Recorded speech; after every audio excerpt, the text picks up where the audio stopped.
Create trust first, then LLCs, personals, in trust. When it comes to which one to do first, you could be doing 3 different entities at the same time. And you would say, well, why would you want to do that? You would want an LLC inside your trust because it provides a credit chassis. Banks will loan to businesses, they don't loan to trusts. Well, they will, but it makes it much easier if there's a business inside the trust. So you can build credit with the LLC inside the trust. It provides a great credit chassis.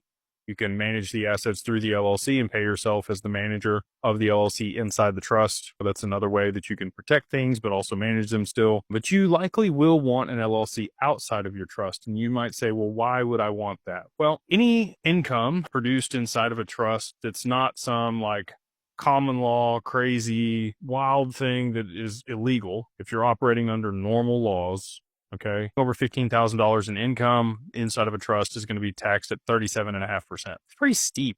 It's not fun. What we see a lot of people do is they'll put maybe, kind of 50-50, or it could be more than that, depending on how old you are. The closer you think you are to death, and again, everybody's mortality is different.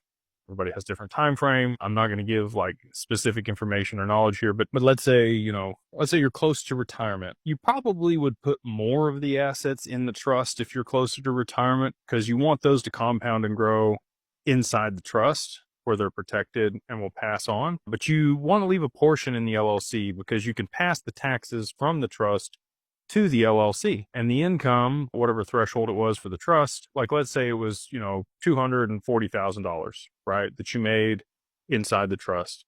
Well, instead of paying 37.5% inside the trust, you pass those taxes to the LLC, and now the LLC would only pay like 28% taxes. So it's not huge, but you could still use, expenses and other stuff to be able to write that off on the LLC outside the trust. And over time, if you're paying taxes for the trust through the LLC, and if you did have to sell off assets, you're always liquidating assets from the LLC that's outside the trust. The assets inside the trust are compounding at a much faster rate because you're not having to pay taxes on those. I would set up the LLC first because it's much faster. I would set up your trust second, living trust and asset protection trust and a spendthrift trust and a dynasty trust and an insurance trust. There's like 88 or 87 different types of trusts, right? So you need to work with somebody that understands your specific objectives, what you want to accomplish. Most centimillionaires and billionaires that we work with have somewhere between 7 and 9 trusts set up, and they're all for different purposes.